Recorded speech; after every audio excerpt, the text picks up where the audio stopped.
Police സേനയിൽ കാലോചിതമായ മാറ്റങ്ങൾ വരുത്തും മന്ത്രി രമേശ് ചെന്നിത്തല.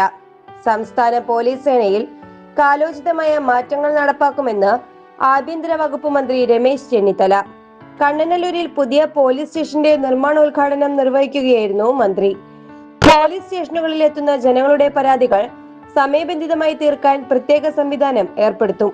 പോലീസ് സ്റ്റേഷനുകളുടെ മുന്നിൽ ഇട്ടിരിക്കുന്ന വിവിധ കേസുകളുടെ ഭാഗമായി പിടിച്ചെടുത്ത വാഹനങ്ങൾ നീക്കം ചെയ്ത ഓഗസ്റ്റ് 15ഓടെ സംസ്ഥാനത്തെ എല്ലാ പോലീസ് സ്റ്റേഷനുകളും നവീകരിക്കും. കൂടുതൽ ജനസൗഹൃദമാകും. അടിസ്ഥാന സൗകര്യങ്ങൾ കൂടുതൽ വിപുലമാക്കും. പോലീസ് സേനയുടെ സമ്മർദ്ദം കുറയ്ക്കാനുള്ള പദ്ധതികളും സജീവ പരിഗണനയിലാണ്. രാജ്യത്തെ പോലീസ് സേനകളിൽ ഏറ്റവും മികച്ച വേതന സേവന വ്യവസ്ഥകൾ കേരള പോലീസിലാണ്. ലഹരി വിപത്തിനെ ചെറുക്കാൻ ഓപ്പറേഷൻ തൂഫാൻ ആരംഭിച്ചു. പൊതുജന പിന്തുണയോടെ മുന്നേറുന്ന ക്യാമ്പയിനിലൂടെ 5000ഓളം പേരെ അറസ്റ്റ് ചെയ്തു. 4500-ലധികം കേസുകൾ രജിസ്റ്റർ ചെയ്തു. 40 കോടിയുടെ ലഹരി പദാർത്ഥങ്ങളും സംസ്ഥാനത്തിന്റെ വിവിധ ഭാഗങ്ങളിലായി പിടിച്ചെടുത്തു. തെക്കേ ഇന്ത്യയിൽ സംസ്ഥാനങ്ങളിൽ നിന്നെത്തുന്ന രാസലഹരിയെ ചെറുക്കാൻ അവിടുത്തെ സർക്കാർ പോലീസ് സംവിധാനങ്ങളുമായി നിരന്തരം ബന്ധപ്പെടുകയാണ്. ലഹരി വിപത്തിനെതിരെ കലാകായിക പ്രവർത്തനങ്ങൾ വിപുലീകരിക്കണമെന്നും മന്ത്രി കൂട്ടിച്ചേർത്തു. കേരളത്തിലെ പോലീസ് സ്റ്റേഷനുള്ള കെട്ടിടം നിർമ്മിക്കേണ്ട ചുമതല പോലീസിനുള്ളതാണ്.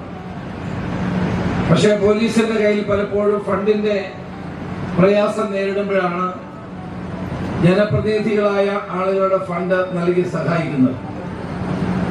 അതിന് മുൻകൈ എടുത്ത നമ്മുടെ പ്രിയപ്പെട്ട സാംസ്കാരിക വകുപ്പ് മന്ത്രി PC വിശ്വനാഥിനോട് പോലീസിന്റെ മന്ത്രി എന്ന നിലയിൽ നന്ദി രേഖപ്പെടുത്താൻ ഈ അവസരം ഉപയോഗിക്കും. പോലീസ് ഹൗസിംഗ് കൺസ്ട്രക്ഷൻ കോർപ്പറേഷനെയാണ് ഈ പണി ഏൽപ്പിച്ചിരിക്കുന്നത്. കേരളത്തിലെ കോർപ്പറേഷനുകളിൽ വെച്ച് ഏറ്റവും നല്ല ലാഭം ഉണ്ടാക്കുന്ന ഒരു കമ്പനി പോലീസ് ഹൗസിംഗ് കൺസ്ട്രക്ഷൻ കോർപ്പറേഷനാണ്. ടൂറിസം സാംസ്കാരിക വകുപ്പ് മന്ത്രി PC വിഷ്ണുനാഥ് അധ്യക്ഷനായി.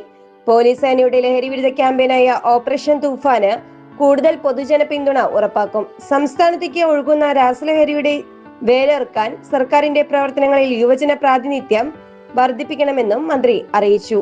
MLAയുടെ ആസ്തി വികസന നിധിയിൽ നിന്ന് 2 കോടി രൂപ ചെലവഴിച്ചാണ് പുതിയ പോലീസ് സ്റ്റേഷൻ നിർമ്മിക്കുന്നത്. ചടങ്ങിൽ Mukhathala block panchayat president Sam Varghese, vice president Gayathri Devi, Nedumbana grama panchayat president Beena, Naseemuddin Labba, vice president R Shailaja, ജില്ലാ പഞ്ചായത്ത് അംഗങ്ങളായ ഫൈസൽ കുളപ്പാടം, സുമലാൽ, ബ്ലോക്ക് പഞ്ചായത്ത് അംഗങ്ങളായ Lavanya, Sajeev, Mubeena, S Maheshwari, Azad Nalpangal, Thiruvananthapuram range DIG J Himendranath, Kollam additional SP JK Dinil തുടങ്ങിയവർ പങ്കെടുത്തു. News desk, express news.